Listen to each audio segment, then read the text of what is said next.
Now, it's very easy for me to share that with people because I get the letter of authorization from my sellers. But oftentimes you have to ask. This is the back to what is it going to take to get my offer accepted? You might have to prompt them like, hey, will more interest money be a factor?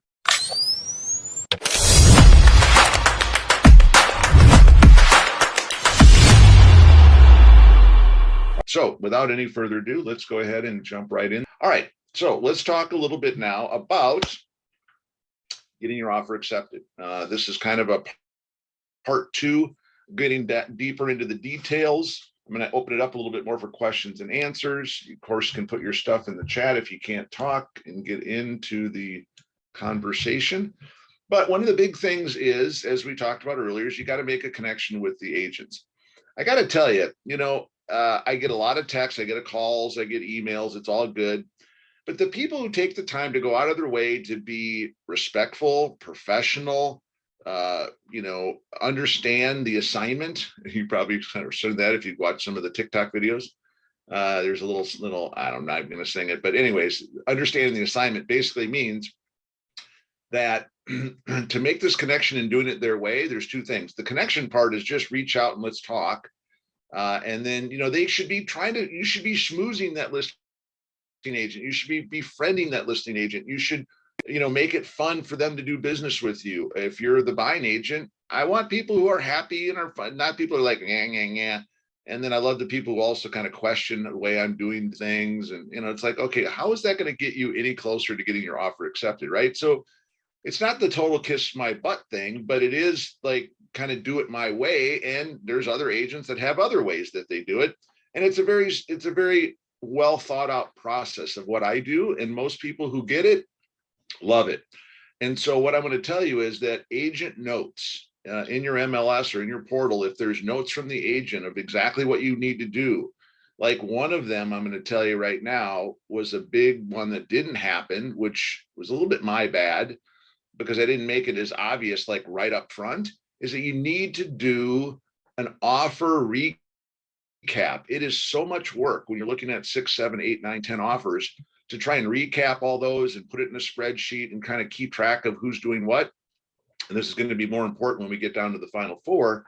But the idea is that we want to make sure that you're doing an offer recap. I'll show you the example of that in just a second. Then, like I said, call, text, or whatever, but set up a time to talk with them before writing their offer so you can ask some good questions like, will the seller be looking at buyer's letters? Now, remember, in the past, this used to be a really hot thing. Now, because of discrimination and weirdness and whatever, I'm not even going to go into it all as far as, biases that some people are saying that they're bad. I don't think it's bad. I think it's always good, especially when it's like, what else can I do to get my offer accepted, right? And so I got to tell you right now, the reason that my buyer took and was considering the top 3 was because of their buyer's letters. Okay. And I'll just kind of skip ahead to the good part. The person who got it not only was willing to pay the most, but wasn't the best in all areas. He was the best in this number, and he was a doctor working with the pediatric care physician, starting his rounds as a new physician, coming to Minnesota to not only work, but also to be there for his mom. He put that in the letter. Talk about heartfelt. I mean, here's this new surgeon who's doing good work, taking care of his mom, willing to pay more money than others. It was like done deal. Okay. And then plus he had 2 dogs, and my sellers were dog people as well. So you see what I'm saying? So those things do come up. It's really interesting because my sellers wanted to get at least 300. All right. So I started the deal at 269.9, and it got crazy in a good way. And then we raised it a couple days in, as I always tell people they should, to separate the curious from the serious. And that was 299.9. Now people started freaking out, like, why are you raising the price? I'm like, well, because the demand, and I want to separate the curious from the serious.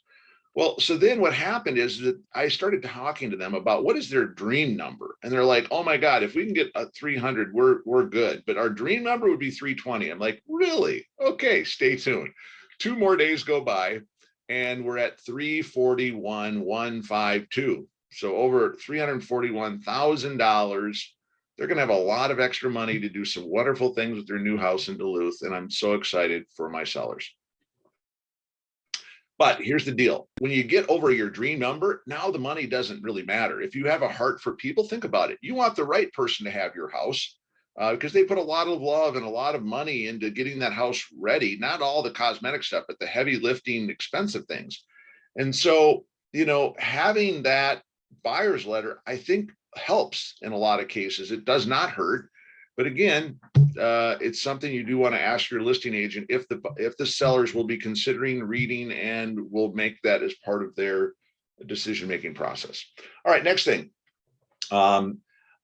the escalation clause. Now, out of all these offers, there was 2 or 3 that had escalation clauses. And in the notes, if you could put that in the text chat, someone for me, show me what these escalation clauses say. Because then if you want to write one and use some of this wording to help you out, again, not a bad idea. The only problem with it is that based on the way I run my listings, as some of you know, with Final Four, and I encourage people to get into the Final Four so that we can have kind of a more open discussion as we wrap it up. The escalation numbers that people were willing to go up to, we went way by that. Like one guy was going to escalate all the way to 315. Well, we blew by that. Another one was going to escalate to 320. Well, we blew by that. So it didn't really come into play, but I personally think they're perfectly legitimate. Some people don't like them. Some brokers aren't into it, but again, that's up to you. All right, next. Asking the simple question, what it will take. Now, here's the survey that I found when I did this and I listened in on kind of a mastery panel, that only about 10%, that's 1 out of 10, actually say directly after developing a relationship and building rapport, what will it take to get my offer accepted? Think about that. Only 10% do it. And the problem is that if you don't ask that question, you don't get your answer.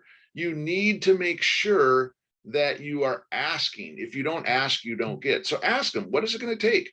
Tell me more about what your seller's looking for. Closing date, earnest money, or, I'm sure appraisal gap coverage is going to come into it. And it sure enough did. We'll talk about that here in just a moment. Next thing, we want to also, and Christy was close, but not right on. And that was be the first to view and the first to submit an offer. Now, as it turns out, the person who was first, let me think about this for a second, did pretty well, but they weren't, unfortunately, the Final Four. I've always found that the first offer oftentimes is the best buyer, but it's not necessarily the best number. Let me say it again. The first offer is usually the best buyer, but not necessarily the best number, because people still don't put their best foot forward from the get-go. Some did, like some people I went back to and said, hey, here's where we are. Here's how we're going to go to this next level. They're like, yeah, we already put our best foot forward. We can't go there. It's like, okay, well, I just want to let you know, thanks so much. It's great. Now I can at least tell my buyer that we're not in it. And now we can go on and not wonder for the next few days, is their offer going to get accepted with the big pile of other offers. So what I say by that is often the best buyer is because they're motivated. I mean, they were the first to view it. They were the first to put an offer. So they'll tend to be the one who will stick around to the end and do whatever it takes to get it, because they're really into it. You know what I mean? So next thing, closing on the seller's terms. Now, it's very easy for me to share that with people because I get the letter of authorization from my sellers. But oftentimes you have to ask, this is back to what is it going to take to get my offer accepted? You might have to prompt them like, hey, will more interest money be a factor? Wait for them to answer. Appraisal gap coverage. Are you seeing that in some of the offers? Is that going to be important? Well, yes. The answer is always yes. And the list goes on and on. It might be the amount of money, earnest money, the amount of money down. It might be verifying that they have those funds, because some people will say they're going to put 20% down, but believe it or not, they'll switcheroo and only do 5% down, which is no big deal in the big scheme of things as long as it closes. But it is a big deal that when they can go from 20 down to 10% or 5% down, because they're taking some of that down payment money and they're actually using that to be part of the appraisal gap coverage, then that's important that they have the funds to be able to do that. And you verify that those assets are available. Lease back, we talked a little bit about that, where someone would buy it now so they can have the cash now and then move in a month or move in 60 days or a week or whatever it happens to be. All right. All right. Well, with that, let's go on to talk about that offer recap, because I think one of the biggest things that I saw over the weekend, this was, usually my listings go live, like one went live today. Again, pray for Lindale Avenue. We need some people to look at it. It's in a higher price point. So, there's not going to be as many people in the $200,000 to $300,000 price point. It's $599, just under 600. And it's, they're hoping to get 630. So we'll see. All right. Well, with that, let me just say that out of all those offers that came in, a big majority, like more than half, did not have an offer recap, and it's a pain in the butt. So make it easy for your listing agents to review your offers. And here's a sample, hello, Fred, or whoever they are, please see offer packet attached for whatever again, because they might have multiple listings going on. So it's nice to know, which one is which. And then, that you always want to confirm receipt. Now, sometimes I do it by text, sometimes I do it, with a quick thing from my smartphone, but always be communicating both on both sides. All right. And then, kind of talk a little bit about your clients, that they're highly qualified with a great job in a growing industry. Like maybe one of them was in the medical tech field. You can maybe mention that. Doesn't hurt. You're not really breaking confidentiality or privacy. Here's a little bit of the offer. Obviously, the details. We use trust funds. It's the best way to pay your earnest money. No seller concessions, so that's helping the net number for the seller. And there's also no inspection contingency or appraisal gap coverage, or excuse me, no inspection contingency and appraisal gap coverage up to 20K. Well, in the case of the offer that was accepted, by the way, the top 3 offers. One was 50,000, and the one that got it was 100% coverage. It wasn't even a number. It's just whatever it is short on the appraisal, we'll just pay the difference. Okay. Now, here's the cool thing. In their offer, they not only sent a pre-approval letter, but they also showed proof of funds in his investment account that he had 153 grand. Hello. So he's more than enough capable of covering any appraisal gap coverage. So that was pretty cool. And then the closing date, which might be flexible, or you might want to hit a specific closing date for your seller. In this case, we did. We wanted June 13th. And then I always do a little something here about, that these are strong buyers and who you are, and some nice, wonderful things on the closing note. All right, there you go. So that's the offer recap. So with that, we've covered number 1, 2, and 3, the offer recap. I'm going to stop for a moment, take a sip of my wonderful, delicious protein drink. This is my shameless plug, sponsored by Shackley. Sorry, I had to do that. My wife would be so proud of me. All right, so open up to the lines, everyone. If you have questions, let's go ahead and talk about some of the things I've covered so far. Anything like all the way back to what we talked about with first quarter earnings, what we're talking about getting your offer accepted. Go ahead, guys. Are you finding a lot of cooperation with the listing agents? Am I finding a lot of cooperation with listing agents? Yeah, I mean, like when you're asking these questions, I mean, are they responsive? Okay, that's good. Yeah, well, I mean, they're as responsive as they are. Now, this is where coaching comes in. I'll give you an example. It was very cute. Her name is Stephanie. I won't use last names. And she was calling, basically kind of trying to vet me to see if I'm knowledgeable about how this is going to go down. And so she said things like, hey, it says that I'm supposed to call before writing an offer. We showed the property. We're thinking about writing an offer. And, and she was good. Like this is, if there was any other listing agent, this was a great way to do it. But for me, I'm an open book anyways, because I have authorization. But this is more for learning on working with an agent who's more of a typical agent who's running a typical listing the typical way. And so she would say things like, she started off with, my buyer is very well qualified. We're working with Bell Bank. I'm sure you've worked with them before. I love these leading questions. And I'm like, yeah, Bell Bank is great. So if you're looking at offers, you're considering like how much you're putting down. Like my client will be putting 20%. Would that have more weight than someone who's doing 5%? Again, another leading question. I'm like, oh my God, this is so fun.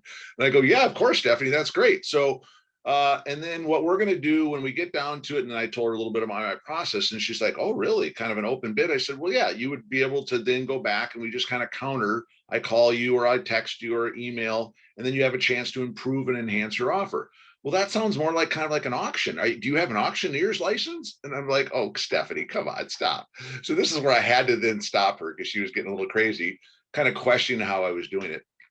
And so now here's where I'm going to stop and give the commentary. Some agents at that point would get really defensive and like, don't you tell me how to do my business. And now all of a sudden we have a bad relationship and there's no bonding going on. That's bad. So don't go there. So be careful how you go on there. Now, it was fine for me because I'm a strong guy with, my attitude and personality. I can handle anything, right? But some are just weak and funny and weeby and emotional, and they're going to get all like, hey, you're so condescending, you're trying to tell me how to do my job or my listing. And unfortunately, 80% of them do need some help on how to do a listing because they don't know what they're doing. So to answer your question, Colleen, the better you work to schmooze them, to make that connection, don't like give them the 5th degree, bam, bam, bam, 21 questions, bam, bam, bam, bam, right away. Work it a little bit. And this is something that unfortunately I can't just teach. This is something you're going to have to learn. And maybe you'll need to do some training in personal development in other areas on how to make connections with people. Start with reading the book, How to Win Friends and Influence People would be a good one by Dale Carnegie. And then there's many others. But there you go. Long answer to a short question. The answer is if you do it right, you'll be amazed at how much information they'll give you that maybe they shouldn't, or at least give you more information to help better craft a strong offer. All right, good question. Other comments or questions, go for it. Don't be shy. Hi, Marty. Hello, Kathia. I want to know about the appraisal gap coverage. Yes. Is that, well, we have something like in Panama, we use the quick sale and commercial value of the properties. So is that something that you do also similar, or is something that is just the expectation of the seller, the expectation price of the seller? Yeah, it's the expectation price of the buyer of how high they're willing to go. So an escalation clause might look something like, my buyer's offering $300,000 for the property. However, they're willing to go up $1,000 higher than the next highest offer, up to $330,000. But we want to see proof of that next highest offer for that to be valid. That might be the language that would be put into an escalation clause. Does that make sense? Oh, understood. Yeah. Okay. So instead of saying we'll pay you 330, they're trying to get it for 300, and they'll pay 310, 315, 320, whatever, 321. But they don't want to pay 330 right away if they don't have to, if there's no one else beating them in what would be kind of an escalation type bid. Does that make sense? Correct. They also call it like proxy bidding. Like if you've ever bought anything on eBay, which I haven't in a long time, but you used to be able to say, I'll pay up to this amount, but then the system would automatically proxy bid for you by increments of $10 or whatever the increment is. So that oftentimes you wouldn't have to babysit. You could just set it and forget it, which is what I like. It's kind of the same way I buy stock and sell stock, by the way. That takes the emotions out of it then. And so it automatically will go up high enough so you will get it to win it or sell it or buy it at a certain price. In this case, it happens to kind of work in real estate too. Oh, understood. So it's kind of a conditional offer. If you get a higher offer than mine, I will go up the up Correct. above. Okay. I will be Oh, willing to understood. beat that other person because I really want it. Yep. Oh, okay. That's how it Perfect. works. And I think they probably do some of that in Canada now. It seems to be more of a North American thing. But then Mhm. again, it might be used in other parts of the world too. Correct. Yeah, it's a good comparison.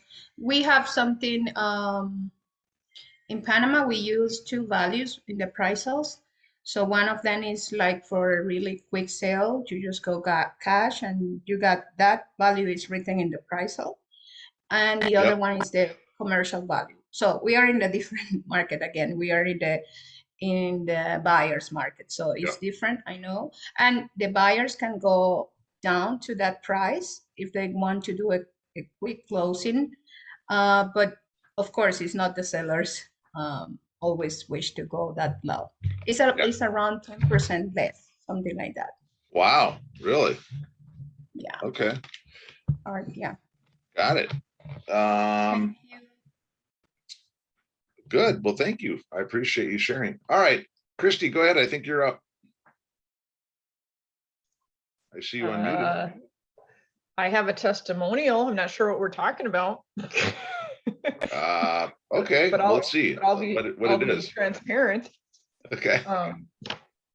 I wrote an offer on Monday, I think. We were Awesome. competing. I was the first offer in. Had multiple conversations with the selling agent. And we got the offer, we got the accepted offer. So Yay. again, the timing on the training is really good, and it's just already putting it into practice. So Awesome. thank you. You're welcome. Thank you very much. That's great. And congratulations. Always Thank fun you. to get those offers accepted. All right, let's move on then. For sake of time, let's go to considering no inspection contingency. Now, interesting thing that this is why I like sharing this part because it's very real. It just happened. So we do half-hour showing. So again, you can run it however you want. I don't like all these people tripping over each other for two reasons. One, if you do what we call multiple showings where you can have overlap, you tend to have people kind of running in and out, and there's no continuity of like who's closing the door, who's locking it, and who's next. And because I use an electronic Supra lockbox, I want to track who's in there, who's not. If you don't do it that way, where you allow multiple showings, it gets a little bit zooey, like there's tons of people in there. It's just not a great idea. Look, if it was an empty property, I wouldn't care. But when it's someone's home and I want to be respectful of their stuff and we don't know who's coming and who's going, I hate to say it, it's just a little bit more less chaotic, if you will. And not only that, but the fact is that some people are still a little bit COVID nervous and shy and concerned. So it keeps a little bit of distance from there. But with that half hour, even though it doesn't seem like a long time, what people have learned to do, and it's kind of cute, is then they'll book one and then they'll book another one right after it and they'll get an hour. Now, if I see that happening too much, I can kind of squash that, because then now all of a sudden it's unfair. Other people aren't able to get in there when you got a lot of people who want to see the property all in the same first few days. But let's go to this second showing thing. So it's also another authorization thing that the seller has to authorize, that someone can do a walkthrough inspection as part of their second showing.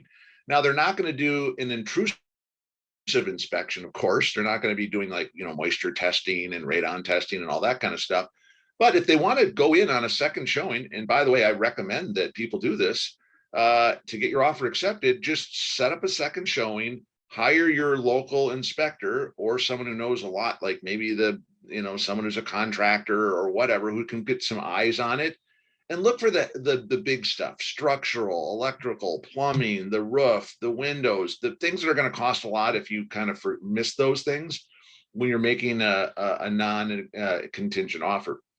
So what they do is, instead of paying them like $350 to $400 for a full like 3-4 hour inspection, they just pay them like a couple $100 for a 1 hour inspection, and they just run through there and give their opinion. And it's a great way for people to make an offer without a true inspection contingency, but that second showing becomes kind of a walkthrough inspection. And so I encourage people to do that. Probably 4 did it because I could see kind of when they were doing extra showings. And the person who ended up, let me think about this. Yeah, the person who ended up getting it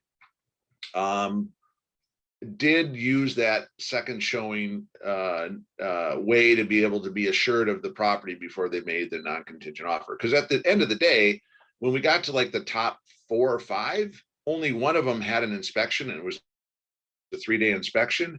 But the fact of the matter is that when it came down to it, it was all the people that to be really truly considered was not only the price, but they had to drop the inspection contingency to be in that top 2 or 3. And then ultimately the person who got it was no inspection contingency. Why? Because they were, smart enough to take on my coaching to, hey, go do a second showing and run an inspector through there.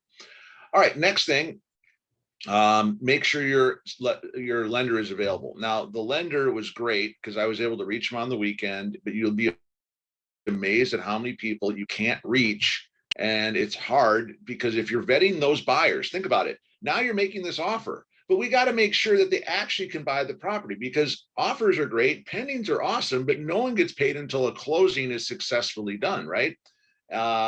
And so what we want to do is be able to make sure that those lenders, the lenders you're working with your buyers, are going to be available nights and weekends. They'll be available to text them. They'll be able to make calls, and they'll be an advocate and a partner with you to go out there and sell this buyer on what a great buyer they are, how strong they are, how great they are, because that makes a big difference too. Like if I've done one where I called a couple, like the top two, and I made some calls, and I asked them, and they goes, well, they could go that high, but they really aren't really able to come up with any more money if it doesn't appraise. And they said all kinds of stuff that they shouldn't have, but because they did, full disclosure and transparency, which is always better, it was easier for me to share that information with my sellers and then go with another offer. Okay. So we want to make sure that those buyers, have submitted all their W-2s, and that they've put in all of their bank statements, and they have their 1099s and tax returns. Everything needs to be shown so that we know that they are truly strong buyers. Now, here's my record, because I take so much time and diligence, and I would encourage you to kind of start tracking as well, that I've tracked in the last 3 years in about 192 transactions, about 3.5 years, maybe I've been doing it. I'm not quite at 200 yet, but I'm closing in on that. I've only had 2 deals not close. One of them was on the seller side, which sucks. And the other one was on the buyer side, which sucks too, because then that person lost some of their earnest money because they didn't close through liquidated damages. And, but we negotiated, good for me. I was able to go back and plead the case and negotiate that we only let them keep half of the $5,000 in earnest money, not the whole $5,000, which was nice for my buyer. And he's become an actual really good client in the meantime, because we've bought other properties. On the selling side, it was one of those things where it's just stuff happened where that person lost their job, or they say they were going to lose their job, and it was just weird. And because I had a backup offer, I just went to the backup offer. Still that one didn't close, so I still count it. But at the end of the day, we still did get the deal done. And so that's why you do your due diligence on the buyers that you're going to inform your sellers of, and let them make the decision, because of course they're the one in charge, but they're looking for you for expertise and experience to guide them through the process. All right, next one, be proactive, be persistent, not a pest. And I love that the people were texting me as we were getting closer to the 6 o'clock deadline and going, hey, how's it going? Is there any other offers I should know about? And I'm like, yeah, there is. But, remember, now that you're in, you'll be in the top 4. And that's what people wanted to hear, that they were going to make the final 4. So now they could let their clients know and kind of rest easy a little bit. But the people who haven't even put an offer in and are calling and calling and calling, there wasn't anyone that was a real pest on this last one. But you don't want to be that buying agent, when following up with the listing agent. You don't want to be calling them every hour to say, when are you going to take my offer? How's it going? How many offers do you have now? I love these people. Who cares? Look, it's not your job, nor is it anything that you have to disclose how many offers you have, by the way. Let me tell you why. You have to let them know, honestly, that you have multiple offers. What does multiple offers mean? 2 or 3, right? If you only have one, you only have one offer. If you have some that are coming in, you can tell people, yeah, there's a lot of people that are threatening to write offers, and they're saying that they're going to write an offer. And so if you want to get your offer in, I would go for it. But what you can't do is not have an offer and say, yeah, we're already under multiple offers. You better hurry. And then it's kind of like yelling fire in a movie theater, which is illegal. You can't do that. All right. That's not free speech. And that's not cool. And that's not ethical. So when I had 3 offers, I didn't have to say I had 3 offers. I just said we're in multiples. Why? Because the way I run my listings, I don't have to have 17 offers or 11. I only really want 4, 5, 6, or 7 really good offers and get it down to the final 4. So when some people hear they have 11 offers, then they think differently than if I say we only have 3. So why would I tell them 3 when it could have been 11 if I would have run it like a traditional listing agent? So therefore, be careful what you share, and you can ask. I think it's always good to ask, but know that you may not always get the answer. And in my case, I'm not telling you because it doesn't benefit my seller, my client, who I have a fiduciary responsibility to. That makes sense. All right, next one. Offer to pay the seller's closing costs. Well, we didn't get that crazy, but I will tell you, we had one couple who wrote a really wonderful letter. They had a wonderful family with a dog. The sellers fell in love with them until they weren't willing to step up higher than 320. But what they were willing to do is give them 2 free companion standby tickets on American Airlines because they work for American Airlines. I thought it was hysterical. I'm like, oh my God, pretty soon it's like my firstborn and I'll cut your lawn. And one guy on the lake cabin that, that was a real record breaking thing. He was going to come and cut some trees down and do some stump grinding with his thing, even though, as a way to help it was hilarious what people are willing to do. And I think it's great. Don't get me wrong. It's just, you got to be a little careful though, because if they're offering me the tickets, it's a problem. See, but if they're offering it to my seller as part of their negotiations and it benefits the seller, that's different. But if they're like, hey, if you take this offer, I'll take you to dinner. If you take this offer, I'll send you on an all expense paid vacation. Yeah, no. That's a bad thing. We don't want that. All right. And then moving expenses. Again, I've heard of that. I just haven't really seen it. But in this crazy market, that's another way to throw more money at the seller without them actually having to raise the price higher, because again, we get into appraisal issues, right? So there you go. All right, questions on that? Off to meet a seller. Great. Sell. Yay, Christy. See you. I guess she's gone. Anyone else have questions before we move on? Don't be shy. Mark, I see you unmuted. No, you're not unmuted, but you can type. What's up, Nazara? You're here. That's cool. I love it. All right. Let's see who else is joining us that I haven't seen. There's Kathia. You got a question? I see. Hi, Marty. What's up? Well, we get our light bill. Just working. All right. Cool. Thanks for checking in. Great to see your name, even if I can't see your smiling face. Kathia, do you have a question? Go for it. Nope, you're just showing your smiling face, but you're still muted. Oh, there she is. Yeah, I'm just learning. All right, excellent. Good. All right, here we go. Let's go on. Number 8. Where is our number 8? There it is. So number 8 is find older listings. So if you're running into the problem where you've now put in 5 offers, 6 offers, and you're so distraught and you're just tired because you're always fighting with other people, and your buyer, don't have enough money to get the house they really want in this crazy market. They don't have enough money down to make it look really good. They don't have a bunch of money laying around for bigger earnest money. You may want to look for listings that are 10 plus days on the market. All right. Some might be 30 days, depending on the market you're in. Here in Minnesota, I believe if it's priced right, the property should sell within the first 5 to 10 days, technically within the first 3 to 5, depending on the price point. My listing on Lindale, again, I hope we're all praying, may take 10 days, but I am hoping it will be done in 5, because that's what I always like to meet that expectation for my sellers, but we'll see. Yeah, I need more showings, right? Otherwise it's hard to sell it. Next, so look for expired listings. Look for ones that went through the full 3 months, 6 months, maybe even a year, and they just didn't sell. They might need some work. And so we're going to talk about the 401k. Oh, I guess we didn't talk about that. Oh, wow. Weird. Oh, well, then I'm going to add this in. All right. Extra added bonus. Because I looked at 401k. I was like, no, I want to talk about the now I'm at a loss for it. 203k rehab loan. Yeah. Is that right? Gosh, I hope so. Why am I not thinking that? I didn't take my vitamins this morning. Yeah, it is the 203k rehab loan. Okay, so what that means is that these expired ones might be expired, or they maybe didn't sell because they need a lot of work, or they need more work, or they need updates, or they're dated. So I'm going to jump ahead and just share, this is going to probably be under 10, that you can do a 203K rehab loan and fix up that house and take out a loan to buy it, repair it, and then it converts to a traditional conventional loan after the home is rehabbed and reappraised. And that's a cool way to be able to get in a neighborhood where it's not really a great house because it's dated, needs carpet, needs paint, it needs a kitchen, it needs maybe a bathroom or all the above.